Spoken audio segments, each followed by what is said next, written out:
नमस्कार दोस्तों, आज की वीडियो में हम जानकारी लेंगे कि एक इंश्योरेंस एजेंट को अपने प्रोस्पेक्ट से पॉलिसी के बारे में बात किस प्रकार करनी चाहिए।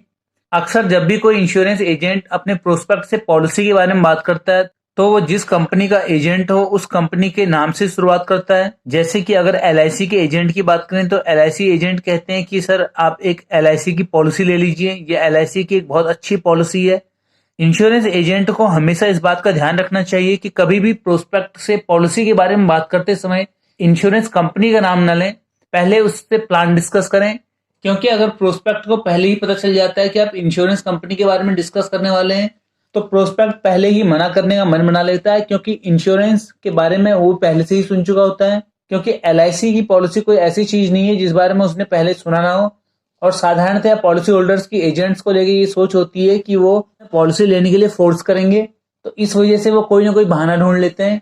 इसलिए बेहतर होगा कि आप कभी भी इंश्योरेंस या इंश्योरेंस कंपनी का नाम ना लें, बल्कि प्लान डिस्कस करें। क्योंकि प्रोस्पेक्ट को बीमा कंपनी के नाम में नहीं बल्कि प्लान में दिलचस्पी होगी जब उसे प्लान पसंद आएगा। इसलिए कभी भी इंश्योरेंस के नाम से उसकी पॉलिसी बेचने पर फोकस ना करें, बल्कि उसके प्लान के फीचर्स के आधार पर उसे बेचने की कोशिश करें।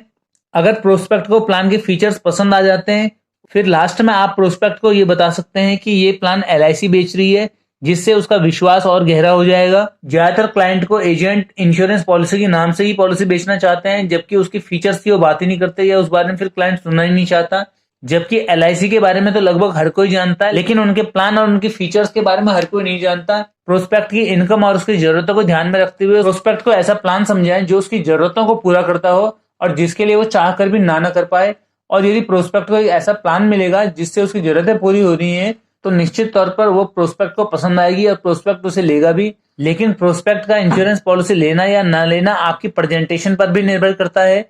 अगर प्लान के फीचर्स और आपकी प्रेजेंटेशन अच्छी होती है तो प्रोस्पेक्ट को प्लान जरूर पसंद आता है, और यदि प्रोस्पेक्ट को एक बार प्लान पसंद आ जाता है तो उसका बिकना लगभग तय समझिए। तो अगर आप आगे से प्रोस्पेक्ट के साथ मीटिंग के दौरान इस छोटी सी बात को ध्यान में रखते हैं और सीधे प्लान पे फोकस करते हैं और प्लान डिस्कस करते हैं तो आप देखिएगा कि इसका आपकी सेल पर कितना पॉजिटिव असर होता है।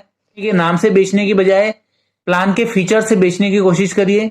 वैसे भी प्रोस्पेक्ट को इंश्योरेंस कंपनी के नाम में नहीं बल्कि उसके प्लान में दिलचस्पी होती है।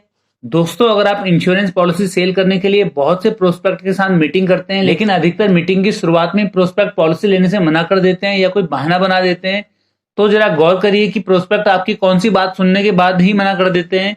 ज्यादातर मामलों में आप देखेंगे कि जैसे ही आप इंश्योरेंस कंपनी या इंश्योरेंस का नाम लेते हैं उसके बाद से ही प्रोस्पेक्ट की बॉडी लैंग्वेज से आपको अंदाजा लग जाएगा कि वो ना करना चाह रहा है। और इसके बाद अब आप आगे से प्रोस्पेक्ट के साथ प्लान डिस्कस करिए और उसके बाद देखिएगा कि इसके नतीजे कुछ अलग ही होंगे। तो दोस्तों, आज की वीडियो में बस इतना ही। इसी तरह की और भी इंफॉर्मेटिव वीडियोस देखने के लिए हमारे चैनल को सब्सक्राइब करें। मिलते हैं अगली वीडियो में इसी तरह की कुछ नई जानकारियों के साथ। पूरा वीडियो देखने के लिए धन्यवाद।